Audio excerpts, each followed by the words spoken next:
En bonne santé. Jeunesse. Jeunesse du Burkina, jeunesse d'Afrique.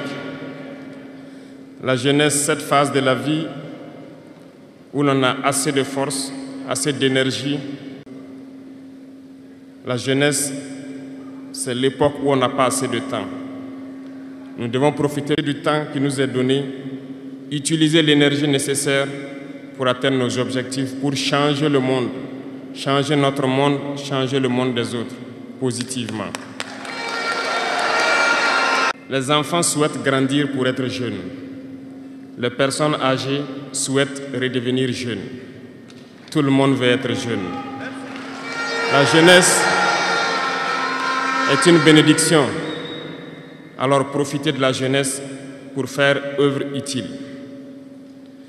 Voilà pourquoi quand je vois dans le thème choisi, les deux premiers mots nous interpellent. Intégration, sécurité. L'Afrique fait face à de nombreux défis. Et on doit se poser des questions. La jeunesse est-elle un atout ou un handicap pour le développement des nations? La réponse est simple et sans équivoque. Et vous la savez. Les pays développés ont pour la plupart une population vieillissante. Et actuellement, beaucoup de pays ont lancé des programmes pour rajeunir leur population. L'Afrique a cette chance d'avoir une population très jeune. Mais pourquoi l'Afrique n'est-elle pas développée? Nous devrions donc nous pencher sur la question de comprendre pourquoi l'Afrique a une population jeune et qu'elle n'est pas développée. Et que les pays qui se disent développés cherchent donc à rajeunir leur population. Il faut que nous arrivions donc à transformer notre jeunesse en un véritable atout et un moteur de développement pour notre continent. Et pour ce faire, nous avons besoin d'intégration, nous avons besoin de sécurité, de développement, nous avons besoin de nous unir. Certes, vous entendrez parler de l'Union africaine. Oui, elle existe. Mais quel est l'effet de l'Union africaine en réalité?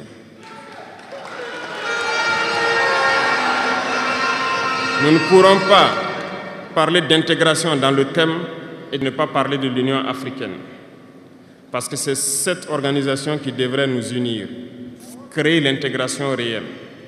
Mais nous sommes au regret de voir ces guerres qui persistent sur le continent africain, qui tuent des millions de jeunes, et que cette organisation, qui est à la tête d'États pourvus d'armées, n'arrive pas à s'organiser pour soutenir certains pays. L'union n'est pas juste un mot. L'union, c'est un symbole. Et nous, jeunes, devrions apprendre leçon de cette situation pour nous unir, pour faire de l'intégration une réalité. J'ai été désagréablement surpris lorsque l'Éthiopie, qui abrite donc le siège de l'Union africaine, vivait un conflit. Et quand j'ai vu le Premier ministre se mettre en treillis et annoncer fermer l'université à Addis Abeba pour faire face à la menace, je n'ai pas vu l'action de l'Union africaine pour protéger ces sièges. Les États occidentaux, pour la plupart, voyaient Addis Abeba tomber, ont plié bagages et partir.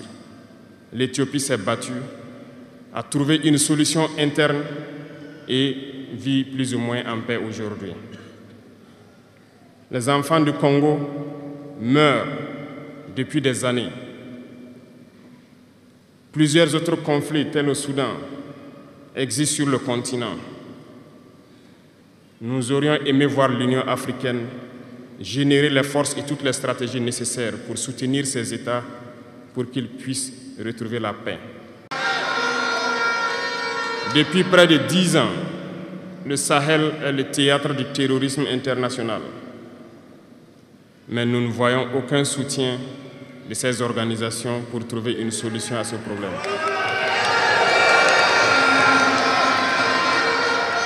Pire, il y a quelques jours de cela, un pays étranger à l'Afrique a annoncé ouvertement avoir soutenu et participé à une attaque lâche, terroriste et barbare contre des forces de notre confédération à Tinzaouaten. L'Union africaine n'a pipé aucun mot pour condamner cette ingérence d'un État extérieur à l'Afrique dans les affaires internes de nos États. Je souhaiterais qu'ils l'entendent et qu'ils sortent donc de leur silence et poser des actes pour que la jeunesse puisse croire en l'Union africaine. Il nous faut nous unir et la seule manière de s'unir, c'est de se parler, de se comprendre et de pouvoir donc asseoir les bases de cette unité-là. Il y a trois mots, trois grands vices qu'il faut bannir de nos comportements et de notre vie. Je parle de la lâcheté, la traîtrise et l'incompétence. Il faut bannir ces trois mots de notre mode de vie. Et je m'en vais vous expliquer pourquoi. La lâcheté recouvre beaucoup de vices. Un lâche a toujours peur. Et lorsqu'on a peur, on devient un esclave. On se plie, on lèche les bottes.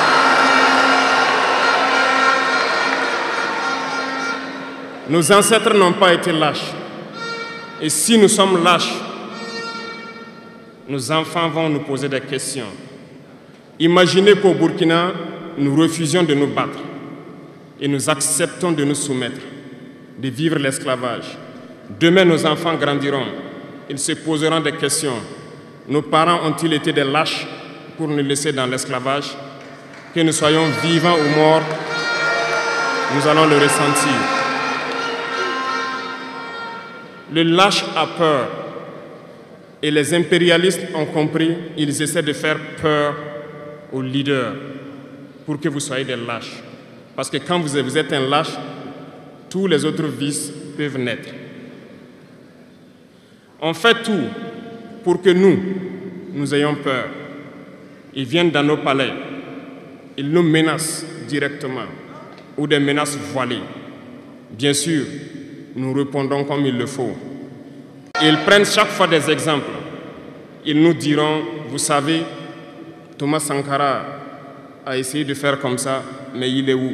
Il est mort. Le président haïtien, il a essayé de faire comme ça, il est où? Il est mort. Kadhafi a essayé comme ça, il est où? Il est mort. Voilà des propos qu'on nous tient de manière voilée pour nous faire peur. Et pire, nous voyons aussi souvent certains jeunes essayer d'emboîter le pas d'une autre manière. On peut les entendre dire « telle personne a régné ainsi, il est à la CPI. Telle personne a régné ainsi, il est en prison. » Tout ça pour essayer de nous faire peur, pour qu'on devienne des lâches. Mais je pense qu'ils n'ont pas compris quelque chose. Quand nous disons la patrie ou la mort, nous vaincrons, ce n'est pas qu'une phrase. Ça a tout son sens. Nous n'avons pas peur et nous n'aurons jamais peur. Nous continuerons notre lutte.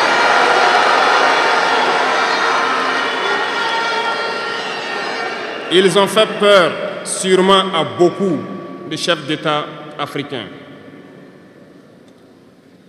Vous voyez, souvent quand on s'exprime ou lorsqu'on a l'occasion d'être dans certaines situations à l'extérieur, nous tenons souvent des propos pour interpeller les chefs d'État africains pour qu'on se réveille, prendre soin de notre jeunesse pour pouvoir amorcer notre développement réel. Nous sommes souvent mal compris.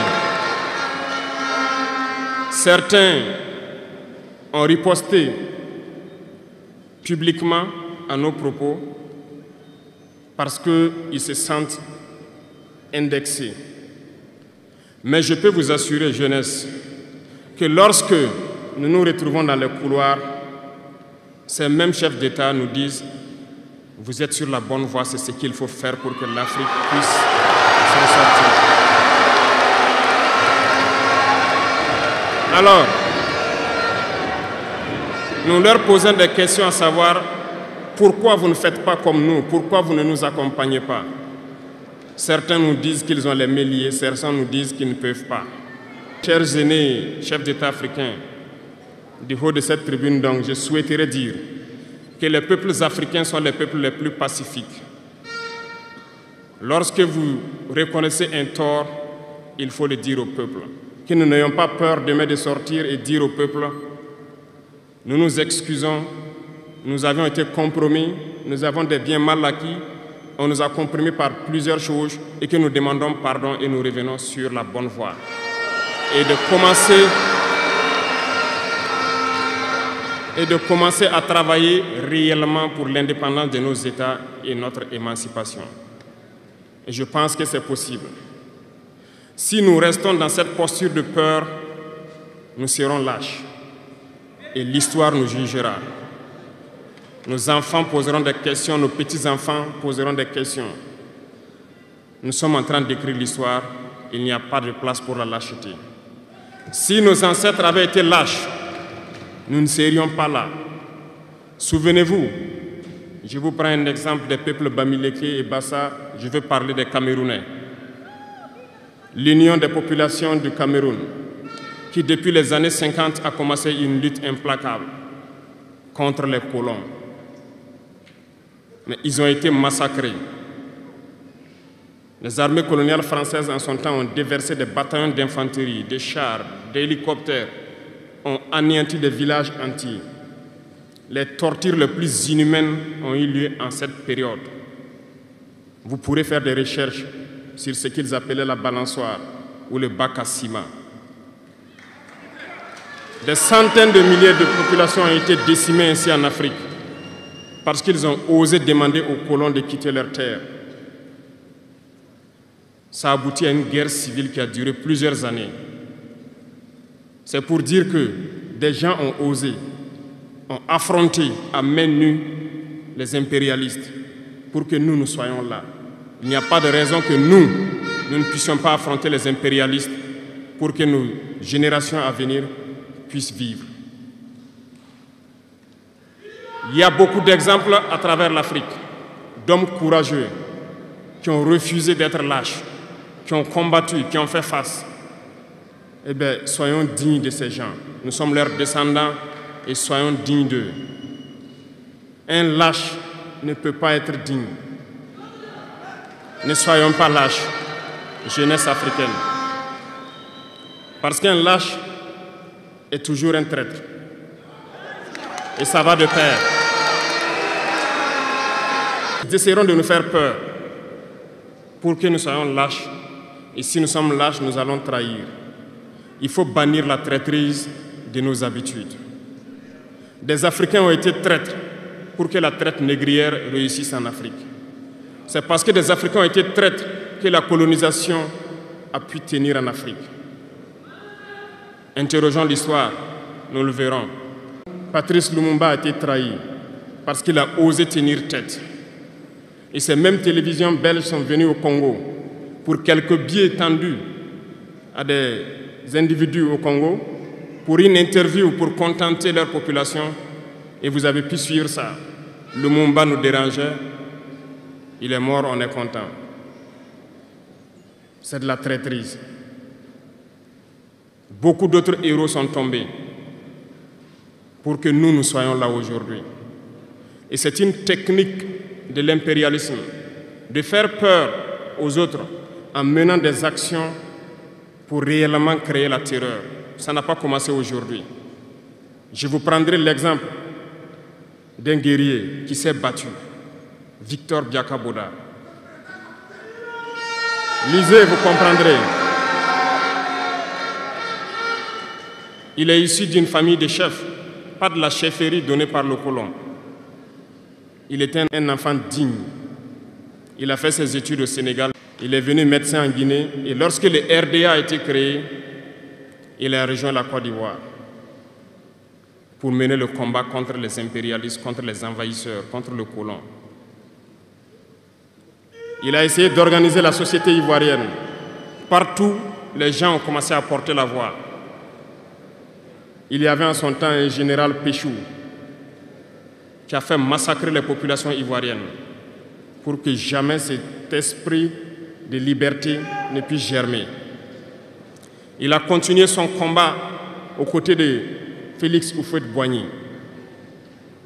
Ils ont lutté, mais le plus virulent était Victor Biakaboda. Il représentait une menace pour les impérialistes.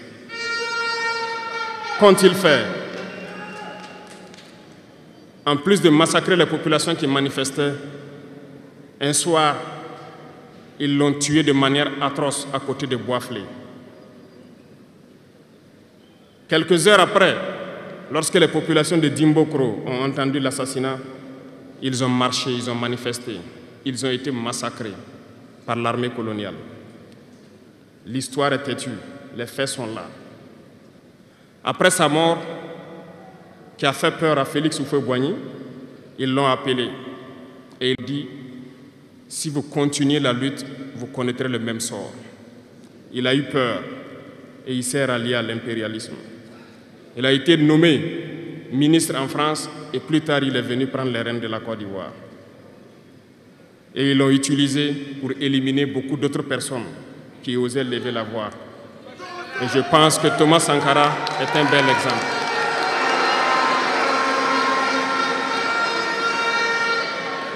Si vous avez peur, vous serez lâche et vous serez traître. N'ayez jamais peur. La lutte doit continuer. Il y a beaucoup d'autres exemples à travers le monde. Et il y a ce phénomène qu'ils ont aussi utilisé depuis belle lurette et qu'ils continuent d'utiliser. Voyez-vous, certains individus, par exemple, se sont retrouvés dans d'autres pays et créé, soi-disant, un gouvernement parallèle au gouvernement du Mali. Vous avez entendu cette histoire. Ce n'est qu'une technique qui a existé dans le temps. Je vais vous prendre l'exemple de Ahmed Chalabi, l'Irak. Ce professeur de mathématiques qui a même été dans le gouvernement irakien a été récupéré par les impérialistes et il a formé ce semblant de gouvernement parallèle à l'Irak, aux États-Unis. Et on l'a utilisé pour être donc le mouton de sacrifice.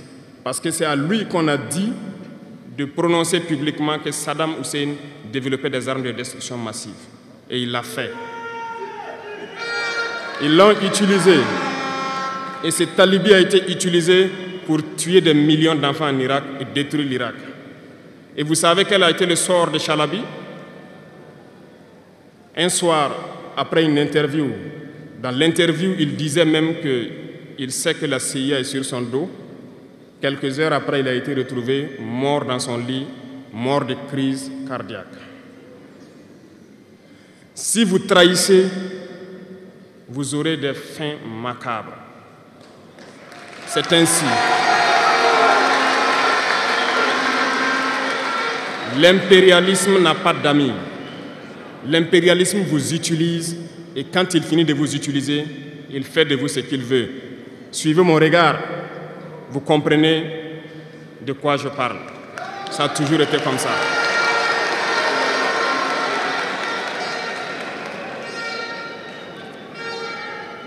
Le troisième vice, c'est l'incompétence. L'incompétence est un phénomène très dangereux qu'ils ont utilisé pour détruire la société africaine. Dans nos administrations, il y a beaucoup d'incompétence. Reconnaissons-le. Les incompétents ont beaucoup de place à côté de l'impérialisme. Parce que les incompétents peuvent plomber le développement d'un pays. Les incompétents peuvent vous amener à douter de vous. Les incompétents aiment la facilité. Les incompétents aiment tout pour eux seuls. Les incompétents n'aiment pas ceux qui sont compétents. Ils n'aiment pas ceux qui innovent, ceux qui cherchent. Les incompétents sont dangereux. Lorsque vous êtes éclairé, l'incompétent ne vous aime pas. Lorsque vous voulez innover, l'incompétent ne vous aime pas. L'incompétent sait reconnaître celui qui est compétent et il va le combattre jusqu'à son dernier souffle, parce qu'il a peur de celui qui est compétent. Cherchez la connaissance et travaillez dur pour être compétent.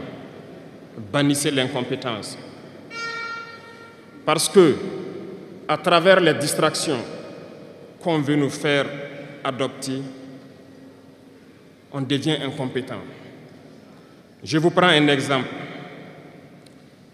Les réseaux sociaux sont les lieux de publication des informations aujourd'hui. Les gens s'informent à travers Internet et beaucoup de choses. Un jeune qui publie sur les réseaux sociaux un article sur sa ferme ou un projet agricole ou un projet scientifique, je suis jeune, je connais les termes. Il n'aura pas peut-être 1000 vues. Mais un jeune qui publie sur des futilités, il a des millions de vues.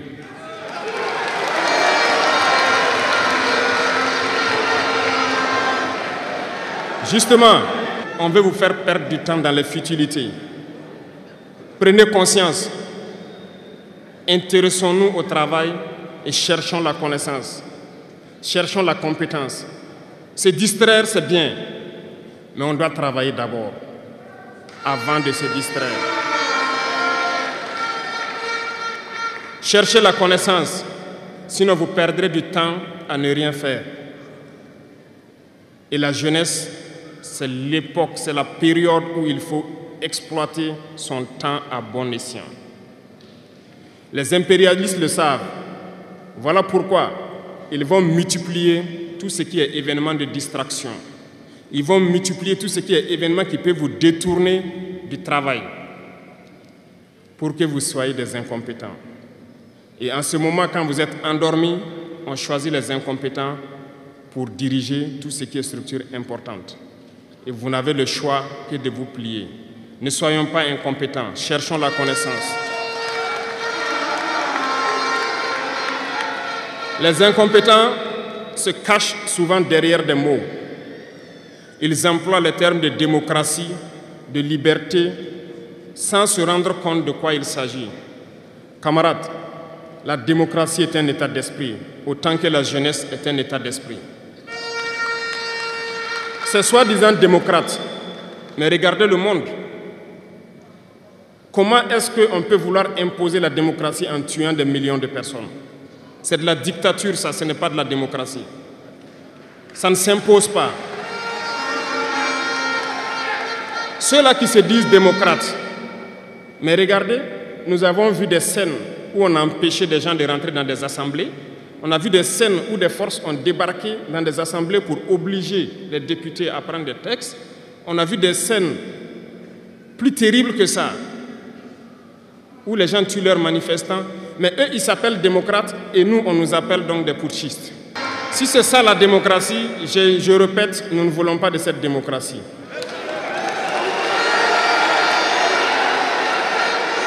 Et quand vous voyez souvent les incompétents, ils ne cherchent pas à savoir quelle est la signification du mot démocratie en réalité. Ils s'accrochent juste à la définition qu'il lui a donnée l'impérialisme et il se met à parler de démocratie sans réellement connaître le fondement. Ça, c'est de l'incompétence. Il faut chercher à connaître, avoir la connaissance, regarder le monde pour redéfinir la démocratie telle que nous le voulons en Afrique. Les incompétents se cachent derrière les libertés. Retenez une chose, il n'y a pas de liberté individuelle qui existe. C'est un fait. Vous pensez vraiment que chacun est libre? La liberté est collective. Tant que nous vivons dans une société avec des règles, la liberté est collective. Parce que si vous ne respectez pas les règles, vous ne pouvez pas vivre dans la société. Si vous êtes libre de parler comme vous voulez, l'autre aussi est libre de vous répondre comme il veut. Ça sera du désordre. Si vous êtes libre de rouler dans la rue et de passer le feu au rouge comme vous voulez, l'autre est libre de passer aussi et de vous cogner. Vous comprenez que si la liberté individuelle prend le dessus, nous sommes dans une société de désordre. Voilà pourquoi il y a des règles dans la société. Et les règles, tout le monde doit les respecter. Et là, on parle de liberté collective. Donc, certains se donnent le droit de parler de leur liberté individuelle à eux, mais ne tenant pas compte des autres. Je pense que ça fait partie aussi de l'incompétence, parce qu'ils ne cherchent pas à comprendre, ils s'arrogent les droits que peut-être les États les ont donnés pour sévir, pour faire tout pour eux, en négligeant les libertés des autres. Non, la liberté est collective. Avant de poser un acte, on pense à la liberté d'autrui. Et nous ne devons pas transcender la liberté des autres. Donc ça fait qu'on doit avoir de la réserve. Et une fois qu'on a de la réserve, la liberté individuelle n'existe pas. La liberté est collective. Et nous devons avoir cette culture de liberté collective. Cherchons donc la connaissance, lisons, interrogeons l'histoire. Ne lisez pas l'histoire écrite en leur faveur. Cherchez la connaissance à travers plusieurs sources et vous comprendrez dans l'histoire qui s'est battu pour l'Afrique, comment nous devons nous battre pour continuer cette lutte de nos dévanciers. Et je ne terminerai pas mes propos sans faire un coup de gueule encore au volet de la communication. Parce que, comme je le dis, c'est l'arme fatale de l'impérialisme. Et vous, jeunes, vous devez tout faire pour savoir distinguer le vrai du faux. Nous continuerons à démonter les mensonges des médias impérialistes qui essaient de toujours créer des soucis en Afrique. Parce que ces médias, par leur bouche, ils peuvent vous rendre un roi demain. Par leur bouche, ils peuvent vous faire quitter de votre position de roi et vous rendre un piètre esclave demain. Faites attention. Je suivais une émission, malheureusement, il n'y a pas longtemps, burkinabé, où un jeune journaliste a sorti une phrase qui m'a laissé un peu perplexe. Il parlait de la Corée du Nord. Et le journaliste a dit, mais il meurt de faim en Corée du Nord. A-t-il pris le soin d'aller en Corée du Nord enquêter pour voir vraiment s'il meurt de faim? L'idée que les médias impérialistes ont vendu de la Corée du Nord est plus développée que beaucoup de pays européens. Et parce que ces médias nous disent la Corée du Nord c'est la dictature, les gens meurent de faim, ils sont pauvres, ils n'ont rien, on prend ça ainsi. Mais la Corée du Nord est une puissance nucléaire, comment est-ce qu'ils ont fait?